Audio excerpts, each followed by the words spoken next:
Whether you're a student, a saver, or a travel enthusiast, everyone needs a credit card. And when you're just getting into the credit card game, it could be pretty hard to decide which credit card to get. So in this video, we'll be going over 3 types of lifestyles, and I'll be giving my advice for what I think can be the best credit card setup to optimize your expenses. Hey there, welcome to Venture with Jazzy. On this channel, I talk about personal finance. If you like the video, please leave a thumbs up and consider subscribing. But before we get into this video, I just wanted to mention that everybody has their own lifestyle, and it's not easy to generalize which type of credit card setup could be the best setup for you. And you might be a person who would fit into more than one category on this list. So please make sure you do your own research by examining your own expenses and look into these credit cards a bit deeper. This video is to help you navigate the space, and I hope it helps. So the first type of person is the student saver, and these types of persons are, well, students, and typically they might have little to no credit history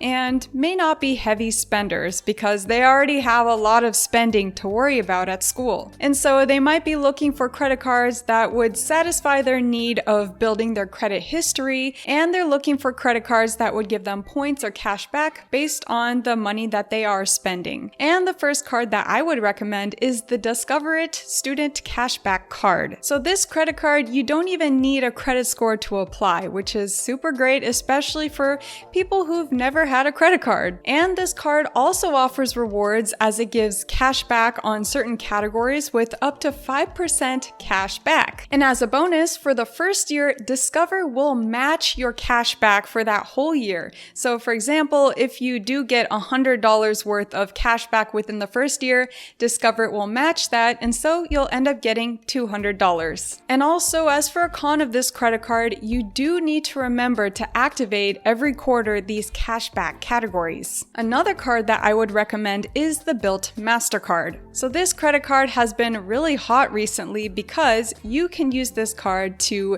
get points on your rent. I just imagine that there are tons of students out there who are either living on campus or are living in an apartment, and while they are spending thousands of dollars a year, why not get points based on the money that you're already having to spend? This credit card also has no annual fee, and there are different categories that do give you cashback options. And as for the cons of this card, you do need to remember to use it 5 times a month, or else you won't be getting your points based on your rent. Anyway, I did make an entire video based on this particular credit card, so make sure you check it out because there's tons of perks. Now moving on to the second type of person, which is the cashback optimizer. And these type of people, they're always on the lookout for the best returns on their purchases, and they might prefer getting cashback credit cards rather than getting points. So the first type of credit card that I would recommend is the Citi Double Cash Card. And this credit card is really great because it offers 2% cash back on anything,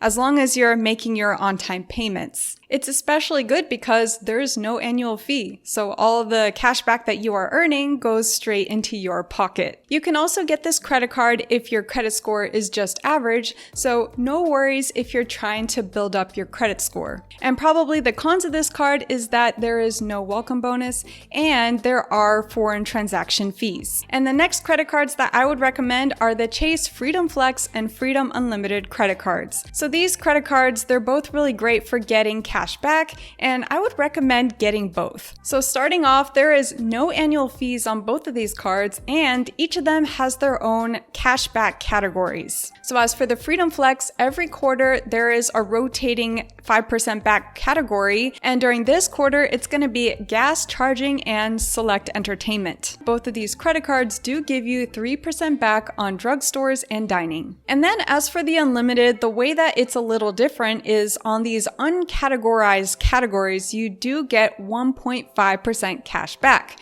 And then versus the Flex, this is better because that card only gives you 1% cash back. Also, both of these cards do have a welcome bonus of $200 each, so that's really great to take advantage of. And then we have the next type of lifestyle, which is the travel enthusiast. So the travel enthusiasts, they're always ahead of their game. As soon as they land from a trip, they're already starting to plan for another trip. So in order to to fulfill their satisfaction, they are always looking for ways to get as much points as possible so then they don't need to pay cash when they do travel. So chances are they are often applying to new credit cards, so they're taking advantage of welcome bonuses. And just in case you are new to this game, let's go over some credit cards that might be good choices. So the first credit card that I recommend is the Chase Sapphire Preferred. So the Chase Sapphire Preferred, it is a very popular credit card because it does have a high welcome bonus. And back in 2021, I took advantage of their highest welcome bonus, which was 100,000 points. And there are also great rewards that come with this credit card. So you do get 5 times the points on any Chase Travel Portal purchase, $50 hotel credit every year, and there's much more. And their annual fee is $95, and that's pretty low comparing to a lot of other premium cards. So this is why it's a great card if you're just getting started. And then next we have the Capital One Venture X credit card. This is another great travel card as the Venture X does offer a bunch of perks. Now there is a $300.95 annual fee, but there are a lot of ways to offset this cost. So this credit card does give you $100 credit if you get global entry or TSA PreCheck, which you will probably need if you are a frequent traveler. Then every year you also get $300 worth of travel credit. So with these two added together, the Venture X is basically paying you $5 for the first year. And of course, there are a bunch of perks to mention. So to start, the current welcome bonus for this credit card is 75,000 miles.